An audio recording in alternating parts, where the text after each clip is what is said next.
कल मैं आपसे कहूंगा कि अल्लाह अकबर का जो स्लोगन है ये हमें अच्छा नहीं लगता। नहीं, आपको हम रोकें तो क्या आपको अच्छा लगेगा? नहीं, आपको नहीं, मुझे मतलब होने की आवश्यकता ही नहीं, मुझे आवश्यकता ही नहीं इसकी। नहीं, मुझे इसकी आवश्यकता ही नहीं है, मुझे इसकी आवश्यकता ही नहीं, क्योंकि मेरी तो विरासत इतनी लंबी चौड़ी है, इतनी प्राचीन है कि मैं उस परंपरा को ही लेकर के चले जाऊं। मैं जय श्री राम का नारा, हर हर महादेव का नारा और राधे राधे राधे राधे के संबोधन से ही अपना पूरा जीवन काट सकता हूं। वही मैं कह रहा हूं, परंपरागत जुलूस था और उसी परंपरागत जुलूस को आगे बढ़ाने के लिए सारे कार्यक्रम संपन्न हुए थे, आगे भी संपन्न होंगे। लेकिन ये चीजें तय करना, ये कहना कि उत्तेजक नारे लगाए जा रहे थे, जय श्री राम का नारा उत्तेजक नहीं है, ये हमारी श्रद्धा का नारा है, हमारी आस्था का प्रतीक है। कल मैं आपसे कहूंगा कि अल्लाह अकबर का जो स्लोगन है ये हमें अच्छा नहीं लगता। नहीं, आपको हम रोकें तो क्या आपको अच्छा लगेगा?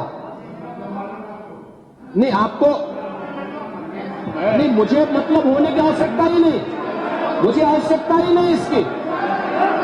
नहीं, मुझे इसकी आवश्यकता ही नहीं है,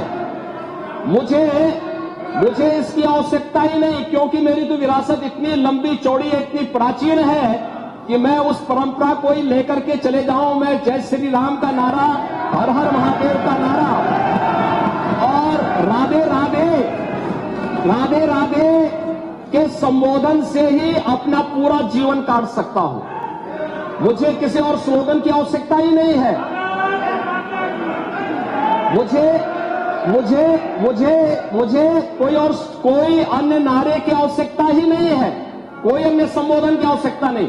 लेकिन मैं आपसे कहना चाहता हूं, कल कोई आपसे कहेगा, कोई हिंदू भी ये कहेगा कि साहब हमें भी परेशानी है, आप लोग मत बोलिए, क्या आपको अच्छा लगेगा?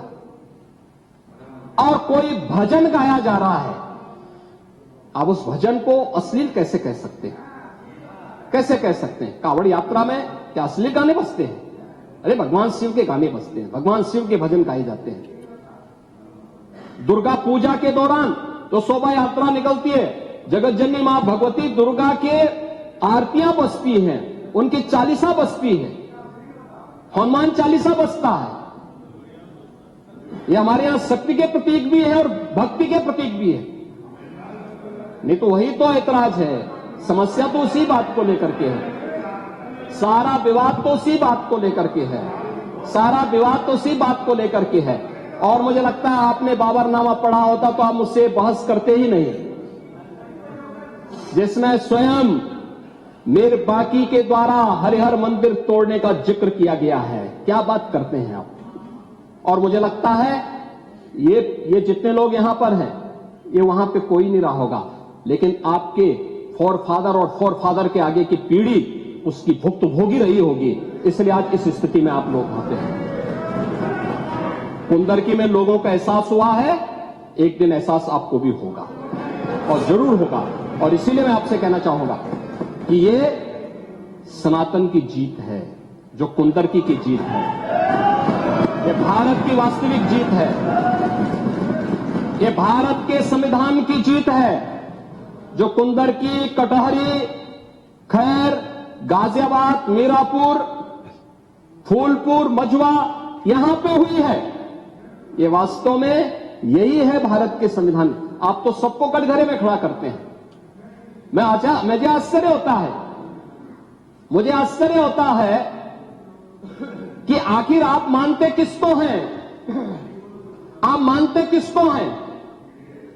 मुझे एक बात बताओ कि भारत के संविधान के अनुरूप माननीय उच्चतम न्यायालय, एक तरफ आपने सर्वे के बारे में माननीय उच्चतम न्यायालय की बात का स्वागत किया और माननीय उच्चतम न्यायालय ही एक बात को कहता है, बार बार भारत के माननीय उच्चतम न्यायालय ने समान नागरिक कानून की बात देश के अंदर लागू करने की कही है। और भारत अकेला देश है, भारत अकेला देश है जिसमें बहुसंख्यक समाज अपने लिए विशेष अधिकार की मांग नहीं करता है, बल्कि एक समान नागरिक कानून की मांग कर रहा है। और अगर एक माननीय न्यायाधीश ने, इलाहाबाद उच्च न्यायालय के एक माननीय न्यायाधीश ने उस समान नागरिक कानून की वकालत की, तो आप उनके खिलाफ महाभियोग का नोटिस राज्यसभा में दे दिए। या आपके दोहरे चरित्र को नहीं दिखा दो तो क्या है ये? आखिर दुनिया के अंदर यही हो रहा है, लेकिन भारत के अंदर बहुसंख्यक समाज कह रहा है कि साहब एक समान नागरिक कानून लागू करो। लेकिन अगर वही माननीय न्यायाधीश एक सामाजिक सांस्कृतिक संगठन के कार्यक्रम के दौरान इस बात को कहते हैं कि दुनिया के अंदर ये है, अगर भारत के अंदर इसको मांग करने की वकालत हो रही है तो बुरा नहीं। और माननीय उच्चतम न्यायालय बार बार इसके बारे में सरकार को कह चुकी है, लेकिन आप लोग उसमें एक तरफ उच्चतम न्यायालय के द्वारा सर्वे पर रोक लगाने का स्वागत कर रहे हैं,